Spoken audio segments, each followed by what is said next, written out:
Hello friends, कैसे हैं आप सब। दोस्तों, हम बात कर रहे हैं कंप्यूटर जनरेशन के बारे में, जिसमें कंप्यूटर के 5 जनरेशन होते हैं और हम लोगों ने first, second, third and fourth generation के बारे में जान चुके हैं लास्ट वीडियो में, और 5th जनरेशन हमारा रह गया है। तो आज इस वीडियो में हम 5th जनरेशन के बारे में बात करेंगे। दोस्तों, कंप्यूटर की जो 5वीं पीढ़ी है, यह और भी जितने हम लोगों ने पीढ़ियों के बारे में पढ़ा है, 1 to 4 से लेके first, second, third and fourth generation के बारे में, इन चारों पीढ़ियों से जो है 5वीं पीढ़ी के जो कंप्यूटर है काफ़ी बेहतर है और एडवांस भी है। कंप्यूटर की जो यह 5वीं पीढ़ी के जो कंप्यूटर है 1985 से लेकर अभी तक और भविष्य में बनने वाले कंप्यूटर को इसमें रखा गया है, और ये जो है आर्टिफिशियल इंटेलिजेंस की टेक्निक पे काम करती है। और प्रेजेंट में ये जो कंप्यूटर की 5वीं पीढ़ी चल रही है, यह कंप्यूटर की आखिरी पीढ़ी है। तो चलिए दोस्तों, इस वीडियो को शुरू करते हैं और जानते हैं कि 5th जनरेशन ऑफ कंप्यूटर क्या है, और यह इनमें कौन कौन से ऐसे कंप्यूटर है जो कि डेवलप हुए हैं और इनके क्या एडवांटेजेस है और क्या क्या नुकसान है। इन सारी चीज़ों के बारे में इस वीडियो में हम बात करेंगे। तो चलिए जानते हैं कि computer 5th generation of computer क्या है। 5वीं पीढ़ी के कंप्यूटर को बनाने के लिए ULSI टेक्निक का प्रयोग किया जाता है। इसे एक चिप पर लगभग 10 मिलियन इलेक्ट्रॉनिक कंपोनेंट्स को शामिल करके बनाया जाता है। 5वीं पीढ़ी के जो कंप्यूटर थे, इसमें किसका इस्तेमाल किया गया? ULSI का इस्तेमाल किया गया, जिसका पूरा नाम होता है, यानी इसका फुल फॉर्म होता है ultra large scale integration. 4th generation में हमने किसके बारे में बात की थी? उसमें यूज होता था VLSI का, very large scale integration technique का उसमें इस्तेमाल किया जाता था। लेकिन 5th जनरेशन में VLSI की जगह ULSI का यूज किया जाने लगा, और इस चिप पे जो है 10 मिलियन इलेक्ट्रॉनिक कंपोनेंट्स को, यानी कि बहुत सारे लाखों ट्रांजिस्टर इलेक्ट्रॉनिक सर्किट को इसमें एम्बेड करके बनाया गया। पहले तो ये जानने वाली बात है कि ULSI होता क्या है। ULSI जो है, जैसे आपको ये पता होगा कि कंप्यूटर में जो है एक बहुत ही ज़रूरी पार्ट होता है इंटीग्रेटेड सर्किट। ये इसके बारे में हम बात कर चुके हैं। इसमें ये जो है इंटीग्रेटेड सर्किट 3rd जनरेशन में हमने बात की थी, उसमें 3rd जनरेशन में इंटीग्रेटेड सर्किट का यूज किया जाता था। तो कंप्यूटर का एक बहुत ही ये ज़रूरी पार्ट होता है, और इसी इंटीग्रेटेड की हेल्प से पूरा कंप्यूटर सिस्टम जो है सही से काम कर पाता है, क्योंकि इसी की हेल्प से कंप्यूटर के जो ज़रूरी कंपोनेंट्स होते हैं वो बनाए जाते हैं, जैसे कि माइक्रो प्रोसेसर हो या फिर कंप्यूटर मेमोरी हो। ये सारे जो है इंटीग्रेटेड सर्किट की हेल्प से बनाए जाते हैं। तो इंटीग्रेटेड सर्किट जो है एक सिलिकॉन चिप होती है और एक सेमीकंडक्टर होती है, जिसमें बहुत सारे इलेक्ट्रॉनिक सर्किट होते हैं।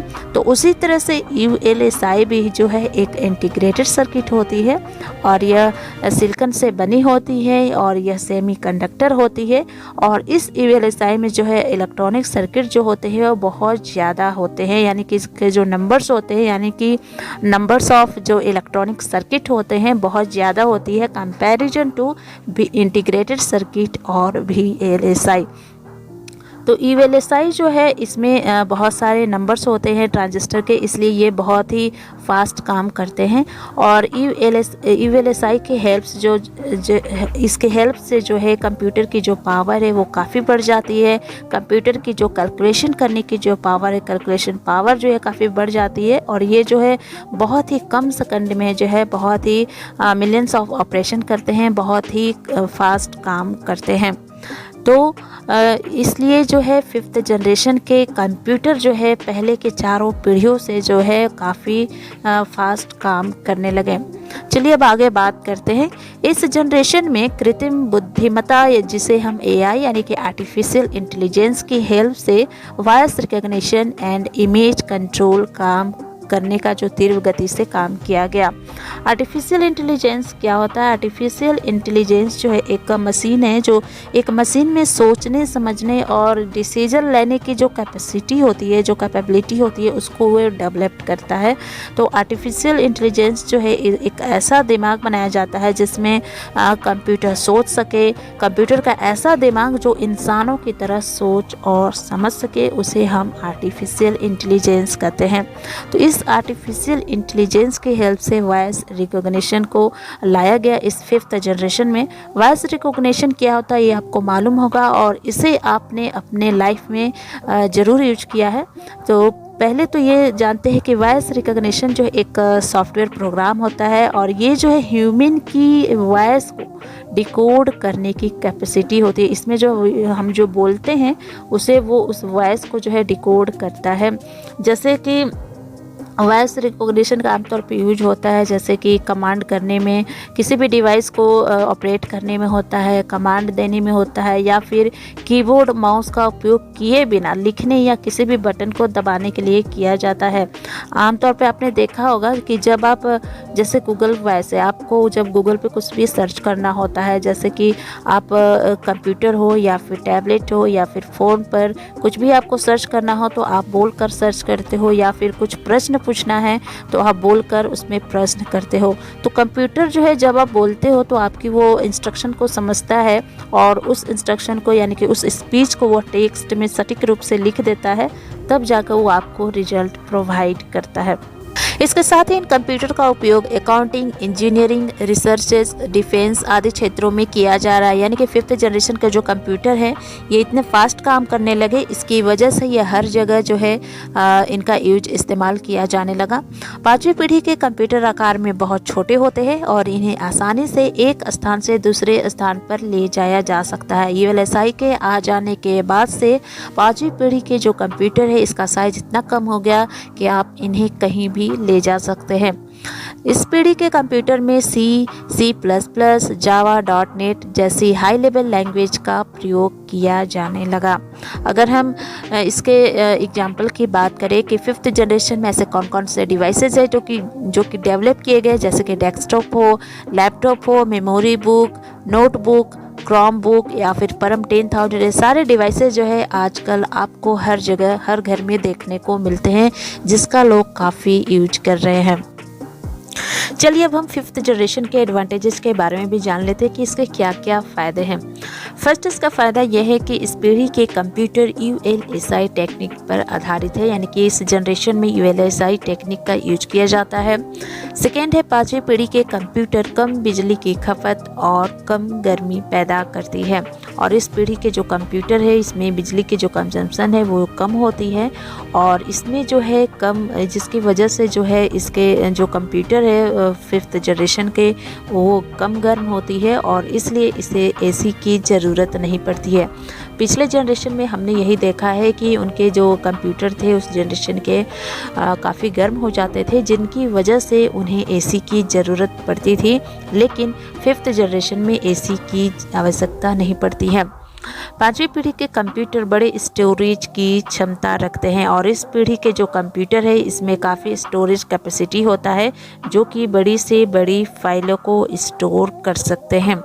5वीं पीढ़ी के कंप्यूटर की गति तेज हो गई और यूएलएसआई के आने से इस जनरेशन के जो सिस्टम है कंप्यूटर है वो काफ़ी फास्ट काम करने लगी। और इस पीढ़ी में बात करें तो इसमें इंटरनेट का उपयोग किया गया। इंटरनेट का उपयोग तो एक ऐसी टेक्निक है जो कि पूरी दुनिया के लोगों को आपस में कनेक्ट करने का काम करती है, चाहे वो कोई आपको जानकारी लेना हो या फिर कुछ सर्च करना हो तो वो जो है आप इंटरनेट का यूज करके कर सकते हैं। फिर है आर्टिफिशियल इंटेलिजेंस का यूज किया गया और इस पीढ़ी में मल्टीमीडिया का विकास हुआ। मल्टीमीडिया में जैसे कि ऑडियो हो, कोई वॉइस हो, टेक्स्ट हो, ग्राफिक्स हो, एनिमेशन हो या फिर वीडियो हो, ये सारी चीज़ें जो है इस जनरेशन में यानी कि 5th जनरेशन में लाई गई। इसका नुकसान क्या क्या है? फर्स्ट, इसका नुकसान ये है कि 5वीं पीढ़ी के कंप्यूटरों का बड़े पैमाने पर उपयोग होने से मानव स्वास्थ्य को प्रभावित कर रहे हैं, क्योंकि 5th जनरेशन में जो सिस्टम है काफ़ी फास्ट काम करने लगे और बहुत ही कुछ ही सेकेंड में काफ़ी ये फंक्शंस करते हैं, काफ़ी ऑपरेशन से करते हैं कम सेकेंड में। तो इसकी वजह से जो है इनके जो यूज है 5th जनरेशन के कंप्यूटर का काफ़ी बढ़ गया। आजकल हर जगहों पर जो है इसका यूज होने लगा कंप्यूटर का और इसकी वजह से जो है ये इसका इफेक्ट जो ह्यूमन हेल्थ पे प्रभाव पड़ता है, जो कि ख़राब इफेक्ट पड़ता है हेल्थ पे। तो इस इसलिए जो है इस पीढ़ी के कंप्यूटर का ये नुकसान है।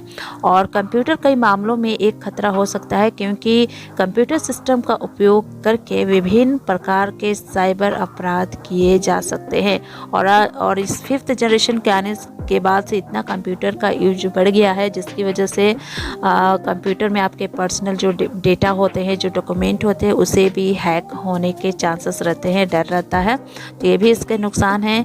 इस जनरेशन के कंप्यूटरों को बनाने के लिए जटिल यानी कि कॉम्प्लेक्स टूल का इस्तेमाल किया जाता है, जो कि आसानी से नहीं मिलते हैं। तो दोस्तों, आज के वीडियो में हमने 5th जनरेशन ऑफ कंप्यूटर के बारे में बात की और कंप्यूटर जनरेशन का यह टॉपिक यहीं पे ख़त्म होता है। तो फ्रेंड्स, आपने जाना कि आज हम जिस कंप्यूटर का यूज करते हैं वह एक बार में इस पोजीशन में नहीं आया है। कंप्यूटर को और अधिक बेहतर बनाने के लिए उसके डेवलपमेंट की जो प्रोसेस है उसमें काफ़ी समय लगा है, काफ़ी टाइम लगा है, और जिन्हें ये 5 जनरेशन में डिवाइड किया गया है, इन 5 पीढ़ियों में बांटा गया है। जैसे कि फर्स्ट पीढ़ी में हमने देखा वैक्यूम ट्यूब का यूज किया गया, सेकेंड में ट्रांजिस्टर, थर्ड में इंटीग्रेटेड सर्किट, उसके बाद 4th जनरेशन में VLSI का यूज किया गया, एंड लास्ट 5th जनरेशन में ULSI और आर्टिफिशियल इंटेलिजेंस का इसमें यूज किया गया। तो जिसकी वजह से 5th जनरेशन के कंप्यूटर जो है काफ़ी फास्ट काम करने लगे, और इसलिए जो है आज के जो कंप्यूटर है हर जगह में यूज हो रहा है, हर घरों में ये अवेलेबल है। आज के ज़माने में हर जगह इसके काफ़ी यूज किया जा रहा है। तो और इसके साथ ही हमने देखा कि हर पीढ़ी के जो अपने नुकसान हैं, उनके फ़ायदे हैं, इनके बारे में भी हमने डिस्कस किया। तो आई होप आपको हमारा यह वीडियो पसंद आया होगा, और अगर अच्छी लगी हो तो यह वीडियो, आप इस वीडियो को लाइक करें, दोस्तों के साथ शेयर करें, और अगर आप अपनी कोई ओपिनियन देना चाहते हैं तो कमेंट बॉक्स में ज़रूर कमेंट करें, और इस चैनल को सब्सक्राइब ज़रूर करें ताकि मेरे आने वाले हर नई वीडियो आप तक तुरंत पहुंच सके।